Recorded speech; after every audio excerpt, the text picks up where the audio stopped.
Hello everybody, we're going to make a scatter plot in GeoGebra. So I'll show you where the data is coming from, right here, out of the book. It's going to be the temperature and the chirps per minute made by these crickets, and we're going to see if that makes a linear graph. So let's go back over there. So what I'm going to do is pull up the view, the spreadsheet view, and right here I want to put in my first point, which is 5041. And then I already put the other data in, so I'll just save time and paste it all in. Okay, so you can go through and put in all your points for your scatter plot, and then once you have those, you just highlight this, click and drag, and highlight them all, and then right click and say create list of points. Okay, and it puts those points in the graph. If you don't see anything, sometimes you might be zoomed in too close, like something like this. And the way you want to get everything into the view is to zoom out. Okay, so zoom out, and you could just click in the view. Let's see. Alright, so now you can bring everything to view. If you have a mouse with a wheel on it, you can scroll to zoom in, and then if you press the wheel and hold it, you can drag the view around. If you want to move the view around, you can use that button right there. Okay, now what you want to do is approximate this list of points as a line. So first I want to kind of get a picture of what it looks like, so I'm going to click on line.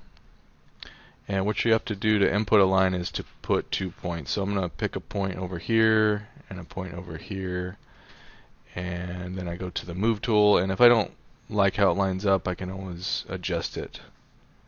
But that looks pretty good.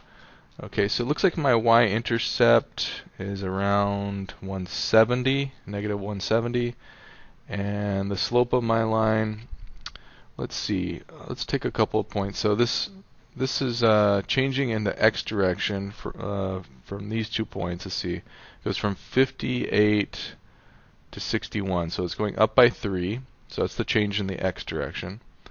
And then the change in the y direction, it looks like it goes from 78 to 90, which would be going up by 2, and then 10 more, so that's up by 12. So the change in the y is 12, and the change in the x was 3. So that looks like the slope of my line is approximately 4. Alright, so let's go ahead and go to the input bar, and I'm going to type m equals 4. And let's say my y-intercept was negative 160, so I'm going to say b equals negative 170, I think it was. 170. Okay. Now I'm going to delete this line. I don't need it anymore because I'm going to make an actual equation. Oops. Delete these 2 points. Okay, and to put in my equation, I go to the input bar, I say y equals m times x plus b. And that looks pretty good, but I might want to move my line up a little bit. So let's change my b to negative 165. A little better. Maybe a little bit steeper. How about 4.2? Okay, that's looking pretty good. Alright, so that's the equation of my line is y equals 4.2x minus 165. And that's what you would do on your assignment, is you put in those points, make your grid, and get a line that you can estimate the slope and the y-intercept on. Now, GeoGebra allows us to actually do this. It will find out the value for you, so this is kind of your last step, and to see how close you were. So you type in f of x equals fitline is the command, and then you put the bracket, and then ask for a list of points, and the list of points will be list 1, and you see how they're all listed in one place right there.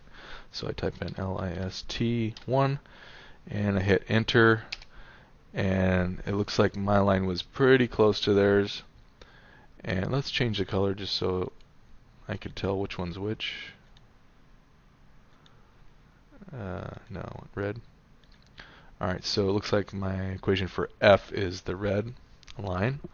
And the equation of that line was y equals 4.15x minus 166. So you see how close I came out to the actual line that the computer would calculate for you. Okay?